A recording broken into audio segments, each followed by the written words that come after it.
Magandang hapon po mga kababayan. Kumusta po kayo? Breaking news po ngayon dahil po si Speaker Martin Romualdez sa paghahain ng Kamara ng motion for reconsideration laban po sa desisyon ng Korte Suprema sa impeachment ni Sara Duterte. Ito po ang kanyang sinabi mga kababayan. Maaari ba lang ma-impeach ang mga hurado ng Korte Suprema pag nagkaroon po ng problema? Pag hinarang po itong motion for reconsideration at hindi pakikinggan. Mga kababayan, pakinggan nyo po kung tama po ang aking pagkaka-interpret. Itama nyo po ako, mga kababayan. Ngayon po, pakinggan po natin si Speaker Martin Romualdez. Eto na po. With full respect to the Constitution, in defense of institutional balance, and in the name of the Filipino people, the House of Representatives has filed a motion for reconsideration before the Supreme Court. This is not an act of defiance. It is an act of duty. We do not challenge the authority of the court. We seek only to preserve the rightful role of the House, the voice of the people, in the process of accountability. Let us be clear. The Constitution says the House of Representatives shall have the exclusive power to initiate all cases of impeachment. That power is not shared, not subject to pre-approval, and not conditional. Yet, in GR number 278353, the Supreme Court ruled otherwise, based on a misreading of facts and a retroactive imposition of the new rules. On February 5, 2025, the House transmitted the fourth impeachment complaint, filed and signed by 215 members, to the Senate. Only after this transmittal did we archive the earlier three complaints. The sequence matters. It proves there was only one valid initiation, not four. Even the court's own precedent, Francisco versus House, supports this. Only one impeachment can be initiated, and that initiation begins with a one-third endorsement or a referral. That is exactly what the House did. The court also said the Vice President was denied due process because she was not furnished a copy or given a chance to respond. But nowhere in the Constitution is that required before transmittal. In fact, in all past impeachments, the trial and the right to be heard take place in the Senate. To invent new rules now and apply them retroactively is not just unfair, it is constitutionally suspect. Let me say this with candor. A government of laws cannot allow any branch to become the judge of its own accountability. The Supreme Court is a co-equal branch of government. Its wisdom is deep, its authority is real. But its members, like the President and the Vice President, are also impeachable officers.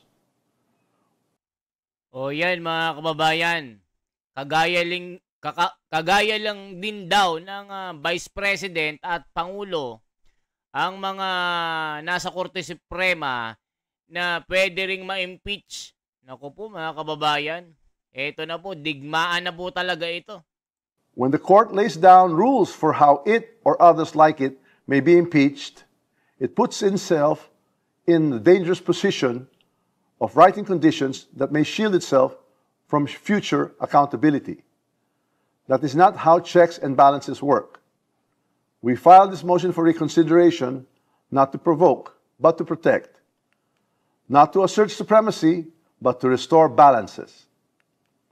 Because if impeachments can be blocked by misunderstood facts or rules made after the fact, then accountability is not upheld, it is denied. To dissent is not to defy. To demand accountability is not to destabilize. To insist on constitutional integrity is not to weaken democracy, it is to strengthen it. We speak now not because it is easy, but because it is necessary. Yan mga kababayan. Nako po, digmaan na talaga ito. Talagang itong sa Korte Suprema daw mukhang nagkamali daw talaga mga kababayan. Yung iba yung pagkakaintindi doon sa mga ebidensya parang kulang daw. Yun yung parang sinasabi ni Speaker Martin Romualdez na maaaring maparusahan ang mga nasa justices, yung mga nasa Korte Suprema, na mai-impeach din sila. Gaya ni Sara Duterte. Mga kababayan, ngayon po, pakinggan po natin yung isang abogado na nagpapaliwanag tungkol dito sa batas na ito mga kababayan, na wala siyang nakikita na pagkakamali ng desisyon ng Korte Suprema. Ito po mga kababayan, itatama po ang pagkakamali ng Kamara. Itong sinabi mga kababayan, tignan po natin kung ano yung nasasaad dito mga kababayan. May sinabi po dito, Supreme Court itinama ang pagkakamali ng Kamara sa issue ng impeachment. Constitutional lawyer. Naku, eto na mga kababayan. Siya po ang magsasabi bakit kailangan igalang ang Korte Suprema dito na huwag lapastanganin. Eto po mga kababayan ang kanyang sinabi. Matinding ito. Matinding mag-explain ito. Malinaw na malinaw. At talagang naiintindihan ng tao, parang Senador Marcoleta ang kanyang tindigan at napakatalino mga kababayan. Ito na po. Sambayan, which I care, is opposing the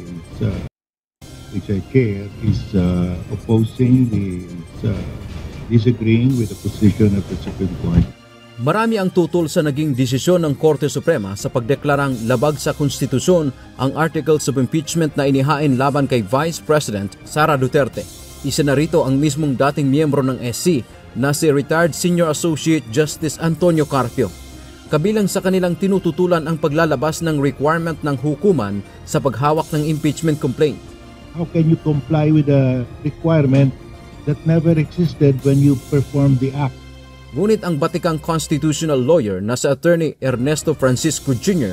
suportado ang desisyon ng Supreme Court. Si Attorney Francisco ay bahagi sa makasaysayang kaso ng Francisco versus House of Representatives kaugnay ng inihaing impeachment complaint kay dating Chief Justice Hilario Davide noong 2003. Ang ginawaan niya ng hukuman na paglalabas ng panuntunan o requirement sa impeachment proceedings ay pagwawasto lamang sa pagkakamali ng Kamara. Alam natin na sa sitwasyong ito na kung saan merong grave abuse of discretion o mali o abuso ng pagpasya ng isang branch, isang sangay ng gobyerno, ang dapat na tumingin dyan ay ang Korte Suprema at ang dapat na maglabas ng alituntunin, magwasto ay ang Korte Suprema.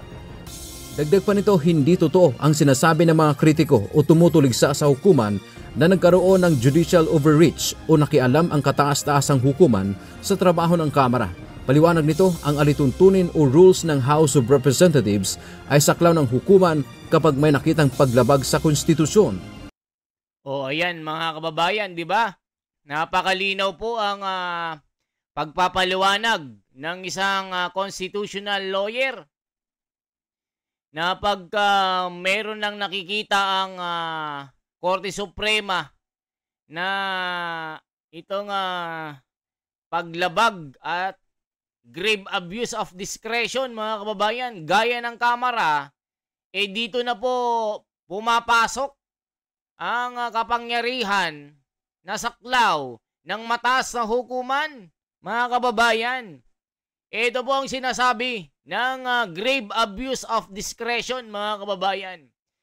Grave abuse of discretion refers to a judicial or quasi-judicial body exercise of power in an arbitrary and whimsical manner exceeding the bounds of its jurisdiction. It's not just an error in judgment but a gross and patent disregard for the law, equivalent to lack of jurisdiction. O mga kababayan, di ba nakikita nyo po, itong Kamara po at Senado ay wala na pong jurisdiction na ipagpatuloy ang impeachment trial. Naglabas na ng ng ponensya ang Korte Suprema. Ano pang kaso ang inyong itatrial kung sinabi na ng Korte Suprema, ops, tumigil na. Wala na kayong jurisdiction sa kasong ito. Labag ito sa saligang batas. Itigil na. Magtigil ng magtigil na magtigil. Yun ang sabi ng Korte Suprema, mga kababayan. Di ba? Grave abuse of discretion. Yan ang sinabi ng isang constitutional lawyer na malupit ito, mga kababayan, ha? O, di ba? O, ito ang sinasabi. Itinama ang pagkakamali ng Kamara. Ayan, Supreme Court, itinama ang pagkakamali ng Kamara sa issue ng impeachment dito sa ginawa nilang yung error in judgment, mga kababayan, na inano na nila na guilty si Sara Duterte. Ayan, an ordinary abuse of discretion is a mistake in judgment that may be corrected on appeal. Di ba, mga kababayan? Grave abuse of discretion. This is more severe form of abuse implying a malicious or irrational decision-making process. O, di ba? Labag sa saligang batas. Kaya binasura itong impeachment na ito. O mga kababayan, ano ba ang consequence nito? Yung grave abuse of discretion. A finding of grave abuse of discretion can lead to the annulment of the offending body's decision through special civil action for certiorari. Napakalupit, napakalinaw po. Di ba, mga kababayan? And it can also lead to other sanction depending on the specific circumstances. Ang dami, mga kababayan, ha? Napakalupit ng pagkakasabi dito. Di ba? Ayaw nilang igalang ang Korte Suprema Di ba? Anong masasabi nyo, mga kababayan? Anong masasabi nyo po dito? Di ba? Ayaw nilang sundin ang Korte Suprema. Ayaw nilang igalang ang mga desisyon, mga kababayan. Paano na ang ating Pilipinas? The Supreme Court of the Philippines holds significant powers, primarily focus on judicial review. O, di ba, ni-review itong kasong ito na nakitaan ng paglabag. Kulang po sa due process of law. It has, sabi mga kababayan, the Supreme Court of the Philippines holds significant powers, primarily focused on judicial review and the administration of justice. It has the exclusive power to promulgate rules concerning the protection and enforcement of constitutional rights, legal procedures, and the integration of the war. It also has the authority to declare laws, treaties, and other government acts as unconstitutional. O, kita nyo. Kaya itong Supreme Court, itinama lang ang pagkakamali ng Kamara sa issue ng impeachment. Sabi ng constitutional lawyer, wala siyang nakikitang judicial overreach dito. Nakita nyo naman yung sinabi niya, grave abuse of discretion. Yung error in judgment, mga kababayan. Ano masasabi nyo? Tapos sasabihin nila, maaring magaya din kay Sara Duterte ang mga justices na gumawa ng desisyon na ito. Gaya po ni Marvic Leonen na gumawa po ng desisyon na 97 pages. Sabi din ni Trillanes, pwedeng ma-impeach. Huwag kayong magtiwala kay Leonen Marvic. Parang hindi daw niya nakita, hindi niya pinag-aralang mabuti ang desisyon na ito. Kaya bumoto ang 13 o 15 na unanimous decision para ibasura ang kaso na impeachment laban kay Sara. Kaya mga kababayan, anong masasabi nyo dito? Ang ginawa lamang ng Supreme Court dito ay inilahad nila ng malinaw kung ano yung dapat gawin. At yan ay nasa karapatan, tungkulin at obligasyon ng Korte Suprema batay sa ating saligang batas. Wala akong nakikitang overreach. Sa paniniwala nito, walang constitutional crisis kasunod ang desisyon ng Supreme Court bilang final arbiter sa kwestyong legal o pag-interpret ng batas. Sa huli, ang Supreme Court ang dapat nasundin at igalang. Dantiamento. Mga kababayan, di ba? The Supreme Court is the final arbiter. Di ba? Sila talagang nagmamagaling sila, mga kababayan. Anong masasabi nyo? Talagang pinag-aanoan nila, mga kababayan. Pinagpipilitan nila na mali ang isinagawang ruling ng Korte Suprema. Anong sinasabi dito, mga kababayan? Na the Supreme Court is generally considered the final arbiter of the law. In many legal systems, the Supreme Court serve as the highest court of the appeal or the highest court of appeal and has the ultimate authority to interpret and apply the law, including the Constitution. Its decision are binding on all lower courts and become the law of the land. Yan po, mga kababayan, become the law of the land. Pag may decision na, yan na ang susundin. Become the law of the land. Dapat mong sundin yan. Labag man sa loob mo o hindi, igalang ang mga desisyon ng Korte Suprema. The final arbiter. They are the one who interpret the law, mga kababayan. Ano masasabi nyo? Sila gusto nilang ipa-impeach pa ang mga nasa korte. Hindi daw masusing pinag-aralan yung the doctrines of facts. Nagkakamali daw ang desisyon. Kaya itong motion for reconsideration, kailangan pakinggan daw ng Korte Suprema. Sinabi ng Korte Suprema, wala na, sarado na. Finish or not finish, pass your paper. Pass your paper. Finish or not finish. Ayan, nag-iyakan na lahat, mga kababayan. So, ano masasabi nyo dito? Sa motion for reconsideration ni Martin Romualdez. Kaya sabi niya nung we know that the Supreme Court is the final arbiter and interpret the law. But we are not bowed in silence. Maaring parang ang Pangulo at Vice President ay mga impeachable. Ganon din ang mga opisyal ng Korte Suprema. Parang ganon, mga kababayan. Kaya ano masasabi nyo dito? Once again, ako si The Wonders Philippines.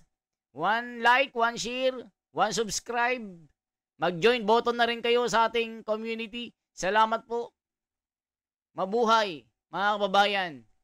Let's pray the Philippines na ang manaig ay ang katarungan at ang batas, ang Korte Suprema. Kaya ba nilang darag-daragin ang kataas-taasang hukuman? Mga kababayan,